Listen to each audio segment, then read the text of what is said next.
Alhamdulillah ma'asyiral hadirin. Di dalam hadis, awaladun solehun yad'u lahu. Anak yang soleh yang mendoakan orang tuanya. Artinya, kalau kepengen jadi anak yang soleh, harus mendoakan orang tua terlebih dahulu. Kalau kita ahli ibadah, ahli taat, tapi orang tua kita lupakan, jangan harap untuk menjadi orang yang soleh. Soleh pasti mendoakan orang tuanya. Nabi Allah Ibrahim berdoa, Rabbi ja'alni muqimas shalah min dzurriyyati rabbana wa taqabbal du'a rabbana ighfir li wa li walidayya. Ya Allah, ampuni aku dan kedua orang tuaku. Nabi Allah Ibrahim. Kita kan di bulan-bulan ini bukan cuma menghaulkan saudara kita almarhum akhina Syaukat bin Ali al-Habsyi, tetapi kita cenderung seluruh dunia menghaulkan Nabi Allah Ibrahim. Di seluruh dunia orang sekarang sedang haul. Haul siapa? Nabi Allah Ibrahim. Ada yang menentang haul nggak boleh. Nabi Allah Ibrahim dihaulkan seluruh dunia. Bagaimana tidak? Nabi Allah Ibrahim bukan sembarang orang. Allah Subhanahu wa taala katakan, inna Ibrahim kana ummatan qanitan lillah. Nabi Allah Ibrahim kana ummatan qanitan lillah. Ummah Nabi Allah Ibrahim satu orang, tapi Allah sebutkan ummah. Seakan-akan Nabi Allah Ibrahim itu banyak, padahal satu orang Nabi Allah Ibrahim. Qanitan, yang senantiasa taat, patuh kepada Allah Subhanahu wa taala. Nabi Allah Ibrahim senantiasa patuh taat kepada Allah. Allah nyatakan, wa Ibrahim alladzi waffa. Dalam Al-Qur'an Allah menyebutkan, dan Nabi Allah Ibrahim yang menunaikan janjinya, yang setia kepada Allah Subhanahu wa taala. Selanjutnya Allah nyatakan, wattakhazallahu Ibrahim khalila. Allah jadikan Nabi Allah Ibrahim sebagai Khalilullah. Khalilullah, magom yang sangat tinggi. Cuman ketinggiannya itu di bawah Habibullah Sayyidina Muhammad bin Abdullah SAW. Khalilullah, magom yang luar biasa. Dan Nabi Allah Ibrahim mendapatkan magom ini enggak begitu saja, sehingga menjadi orang yang memiliki posisi yang sangat tinggi di sisi Allah. Kita bisa ukur dengan diri kita, kira-kira magom kita ada di mana. Nabi Allah Ibrahim alaihi wa ala nabiyina Abdul salatu wassalam, beliau ketika masih muda membenci penyembahan terhadap berhala. Kita semua mendengar cerita tersebut. Sampai akhirnya semua berhala dihancurkan, tinggal yang paling besar. Pedang yang dia gunakan menghancurkan berhala tersebut digantungkan di leher berhala yang paling besar. Ketika orang bertanya kepada dia, tanyakan dengan yang besar tersebut, katanya. Senjatanya aja pada dia. Akhirnya Nabi Allah Ibrahim dibakar. Nabi Allah Ibrahim berserah diri kepada Allah, gak takut dengan apapun. Beliau hanya mengucapkan, hasbiyallah wa ni'mal wakil, hasbunallah wa ni'mal wakil. Cukup bagiku Allah Subhanahu wa ta'ala, gak perlu yang lain. Dilempar ke api, gak ada takut sedikit pun, karena yang dia lakukan adalah hal yang benar. Iza kanallahu hasbuk faman sayaghlibuk. Kalau engkau sudah serahkan dirimu kepada Allah, siapa yang akan mengalahkan engkau? Kau bersandar kepada Allah, gak mungkin ada yang mengalahkan engkau. Maka Nabi Allah Ibrahim selamat sebagai Allah, bagaimana Allah nyatakan, ya narukuni bardan wa salaman ala Ibrahim. Api, hendaknya engkau menjadi dingin dan selamat untuk Nabi Allah Ibrahim. Allah enggak nyatakan api dingin saja, karena semua tahu api panas membakar, tetapi Allah tambahin wasalaman ala Ibrahim.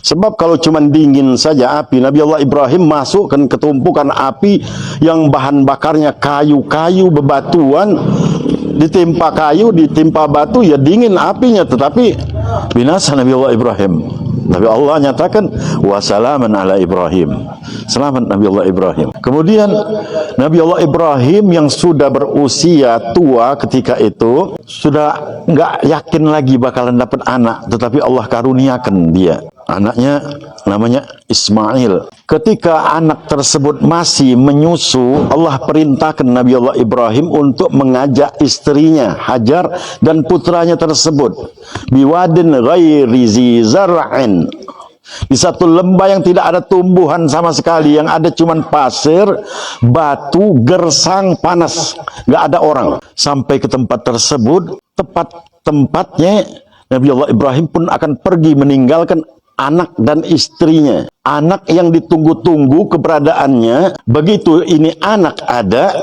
Allah perintahkan untuk ditinggalkan di tempat yang gersang kering seperti itu. Padahal bukan cuma cinta, bagaimana kehidupan anak ini di tempat tersebut. Akhirnya Nabi Allah Ibrahim pun apa yang diperintahkan oleh Allah dia patuhi. Maka begitu Nabi Allah Ibrahim akan pergi, istrinya tanya kepada Nabi Allah Ibrahim, "Liman tatrukuna ya Ibrahim?" Kepada siapa engkau tinggalkan kami? Nabi Allah Ibrahim gak peduli dengan pertanyaan istrinya. Dia tetap berjalan, istrinya ikutin. Ditanya sampai beberapa kali, didiamkan oleh Nabi Allah Ibrahim. Sampai istrinya katakan, "Allahu amaraka hadza?" Apakah Allah yang memerintahkan engkau ini, wahai Ibrahim? Baru Nabi Allah Ibrahim katakan, "Na'am." Iya, Allah. Istrinya yang juga merupakan wanita yang salehah, taqiyah, naqiyah, seorang wanita yang tahirah. Begitu diiyakan oleh Nabi Allah Ibrahim, maka dia pun katakan, "Kalau begitu, maka biarlah engkau pergi kemana." Gak ada ketakutan sedikit pun. Kalau Allah yang memerintahkan engkau, maka sang istri pun tenang, tinggal bersama anak yang masih menyusui. Sebentar Nabi Allah Ibrahim pergi, bekal yang mereka bawa habis. Nabi Allah Ismail pun menangis, sedangkan air susunya tidak mengalir. Maka Siti Hajar berusaha mencari air, mencari kalau ada orang di tempat yang kosong, kering, gak ada pepohonan, batu yang ada, pasir. Dia mencari air, berusaha dari Bukit Sofa ke Bukit Marwah. Sementara hatinya tetap kepada si anak. Akhirnya setelah beberapa kali putaran, 7 kali, sebagaimana orang-orang sa'i, Nabi Allah Siti Hajar pun melihat anaknya. Rupanya di kaki anaknya sudah terdapat air yang keluar dari bumi. Itulah yang disebut dengan ma'u Zamzam, air yang penuh dengan keberkahan. Tidak cuma itu, Nabi Allah Ibrahim mendapatkan predikat Khalilullah. Falamma balagha ma'ahu sa'ya, disebutkan Allah di dalam Al-Quran. Manakala si anak sudah mencapai usia bisa berusaha.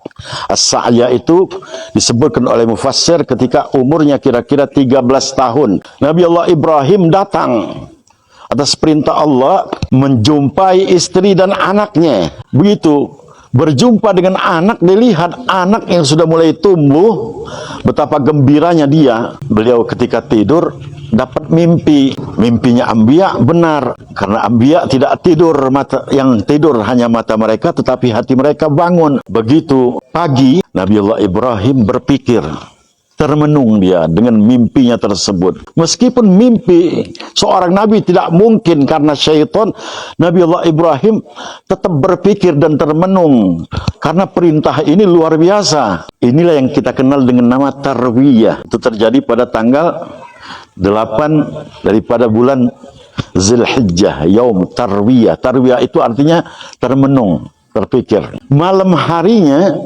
Nabi Allah Ibrahim kembali tidur. Karena dalam tidurnya kembali lagi mendapatkan mimpi yang sama, maka di hari tersebut Nabi Allah Ibrahim pun yakin dan tahu pasti ini memang benar perintah Allah dan tidak diragukan lagi, tidak perlu dipikirkan lagi. Itulah disebut dengan Yaum Arafah, hari Arafah. Kita puasa semua di hari Arafah tersebut karena sudah tahu kita memang ini tugas dari Allah.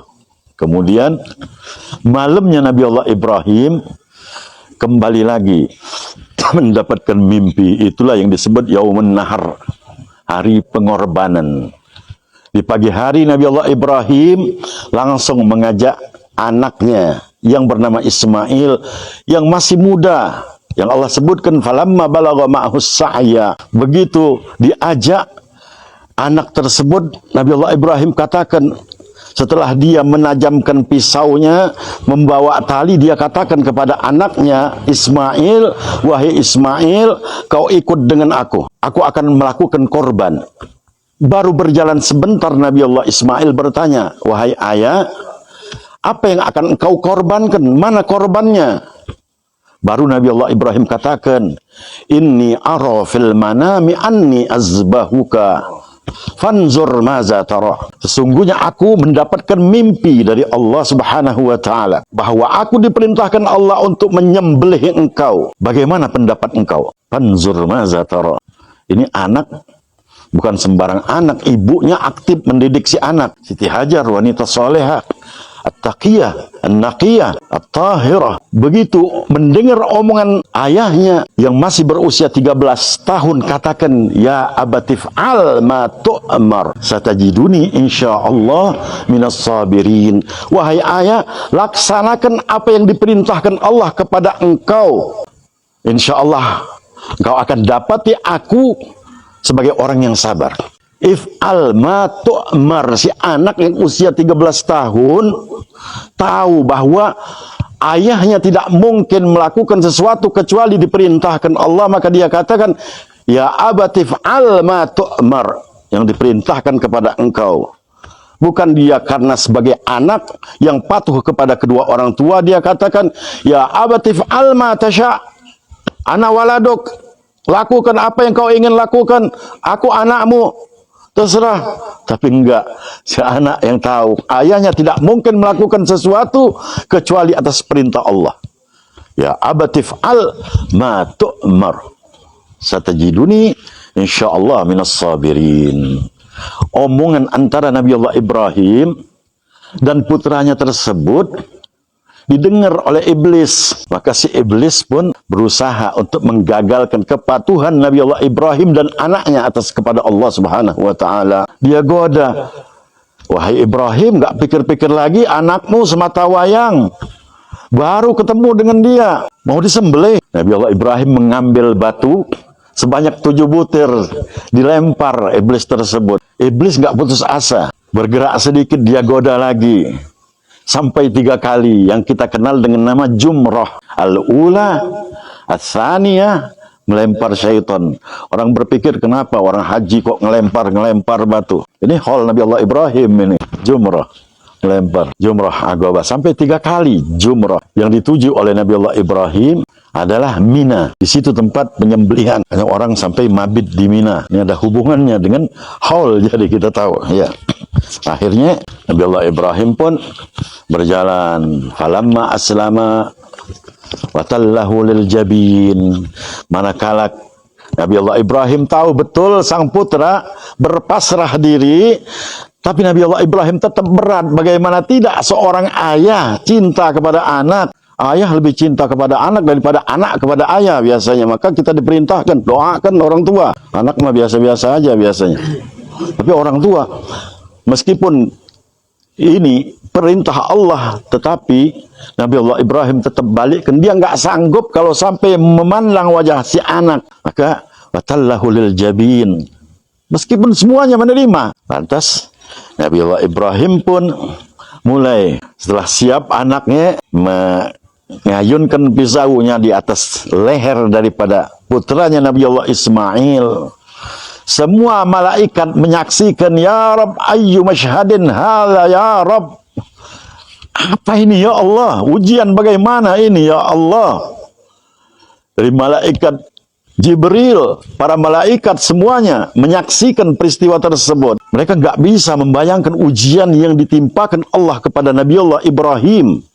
Luar biasa. Mereka kagum melihat bagaimana sang putra yang masih berusia muda sedemikian pasrahnya kepada Allah. Malaikat mengukur, luar biasa manusia, meskipun mereka seorang nabi.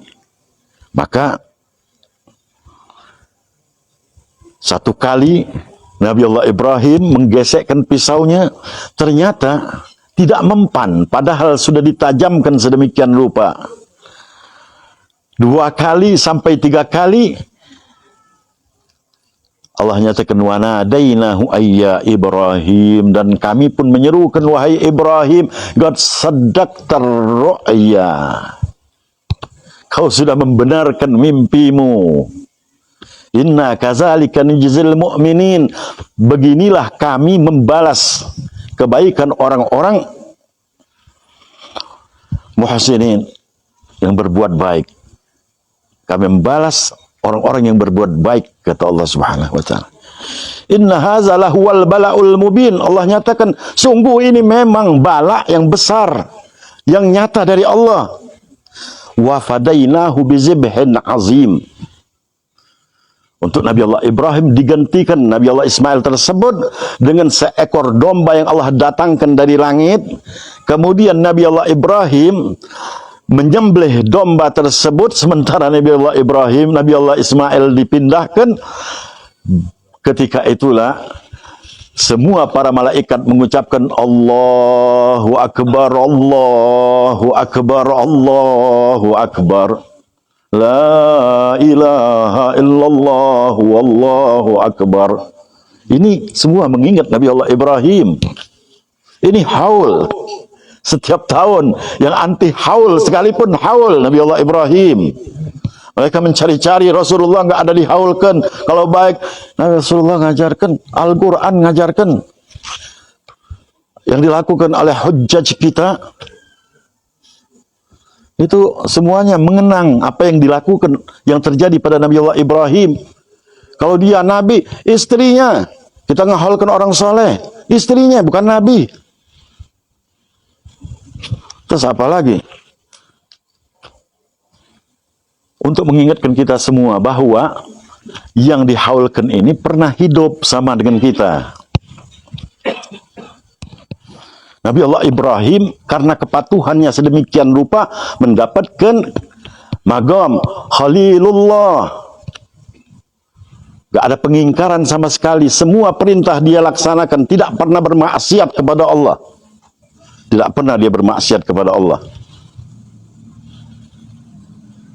Kalau kita ngukur diri kita, kira-kira di mana magam kita di sisi Allah? Ya. Jauh sekali. Untuk yang baik-baik sulit kadang-kadang. Tapi kalau untuk dunia luar biasa. Akan-akan kehidupan kita dunia. Untuk hadir di majelis taklim memang godaannya berat. Dibandingkan majelis zikir, ringan majelis zikir. Tapi majelis taklim, Allah. Majelis taklim, buka kitab. Wah. Tapi kalau diundang untuk acara maulid, insya Allah hadir yang banyak orang muda. Setan nggak terlalu peduli, kecil itu, gampang godanya yang kayak gitu tuh. Semangat orang. Tapi kalau majelis ilm, karena yang diwariskan Rasul ini, nah itu berat ya. Rasul SAW jelas keluar dari rumah, melihat sekelompok sahabat berkumpul, ditanya, apa yang kalian lakukan? Inna nazkurullah, kami zikir. Bagus, kata Rasul. Dilihat kelompok lain, apa yang kalian lakukan? Kami sedang membicarakan masalah ajaran engkau, syariat engkau ya Rasulullah. Duduk Rasul. Menunjukkan betapa istimewanya majelis ilm dibandingkan majelis zikir. Tetapi orang muda, gak heran kalau dibuka majelis zikir bisa ribuan. Tapi kalau majelis ilm, godaannya banyak. Tinggal kita bagaimana kepengen punya kedudukan di sisi Allah karena nilainya sebagai umat Nabi Muhammad yang punya usia antara 60-70 tahun seperti kita. Habib Syaukat umurnya berapa? Wallahu alam, kita nggak tahu. Ada orang yang sehat tiba-tiba meninggal. Kepengen punya amal yang banyak kelak, ya caranya mencari siasat seperti ini. Duduk di majelis taklim. Karena Rasul katakan, huduru majlisi ilmin, duduk di majelis ilmu, khairun min salati alfi rakaat. Siapa sanggup di antara kita salat 1000 rakaat? Ada. Lebih baik duduk di majelis taklim sebentar. 1000 rakaat. Wa i'adati alfi marid, ngunjungin 1000 orang sakit. Datang ke rumah sakit 1000 orang, duduk sebentar. Wa tashyi alfi janazah, ngantar 1000 janazah. Pahalanya luar biasa. Ngantar jenazah itu dapat 2 kirot, kata Rasul, seberat gunung pahalanya. Tapi lebih baik duduk di majelis taklim daripada 1000 kali orang ngantar jenazah. Makanya berat, karena pahalanya berat. Tetapi kepengen meningkatkan amal kelak di akhirat supaya kita punya kedudukan. Kita bandingkan umur kita 70-60 tahun dahulu. Al-Habib Abdullah bin Ali Al-Haddad katakan, Apa? Tentang umur orang. Nabi Allah Ibrahim sunat umurnya 80 tahun. Orang dahulu baligh, masuk usia hilm, baligh. Kalau kita mungkin 13-14 tahun. Nah, orang-orang zaman dahulu balighnya umurnya paling muda 80 tahun baru baligh. 80 tahun baru baligh. Kalau kita 80 tahun sudah keriput semua. Ada satu orang punya anak meninggal dunia. Satu kampung prihatin semua, mengucapkan turut berduka cita dengan keluarga yang meninggal ini tadi. Masing-masing ngomong, Masya Allah, anak ini baru tumbuh, tetapi ajalnya sudah sedemikian cepatnya. Berapa umurnya? Ada yang tanya. Baru 200 tahun umurnya. Baru 200 tahun. Iya. Baru 200 tahun. Masya Allah, masih muda sekali. Baru mau tumbuh ini anak 200 tahun. Ini yang Allah berikan kepada mereka yang terdahulu. Sebagai umat Nabi Muhammad kita beruntung. Umurnya singkat tetapi ada celah-celah bagaimana kita bisa mengunggulin mereka. Selain Lailatul Qadar diberi Allah. Kesempatan hudur di majlisil ilm. Meskipun berat lawan. Jangan semangat cuma majelis zikir aja. Ini zikir gampang. Diajak ayo salawatan sana. Bagus salawat. Tetapi Rasulullah SAW katakan untuk 3 orang, faqad awallah, dia datang ke majelis ilmu berarti yang dia datangin langsung Allah. Ya usah repot-repot dia. Yang berpaling, faqad a'rada anillah, tahu ada majelis taklim lewat aja, berarti orang tersebut berpaling dari Allah. Wa man istahya, malu, duduknya di pojokan aja, nggak enak. Apa kata Rasul? Faqad istahyallahu minhu. Allah malu pada orang tersebut. Ini orang mau diazab apa mau dirahmatin? Maju ke depan. Inilah warisan Rasul sallallahu alaihi wasallam. Ini saudara kita almarhum sudah meninggal tapi dia masih ngajak kita berkumpul. Allahumma lahu wa ighfir lana wa afina wa afina wa ighfir lahu warahmah wa afina wa ala kulli. Sallallahu alaihi wasallam Muhammadin wa alihi wasallam. Alhamdulillahirabbil alamin. Hadza ma aqulu lakum wal afu minkum. Assalamu alaikum warahmatullahi ta'ala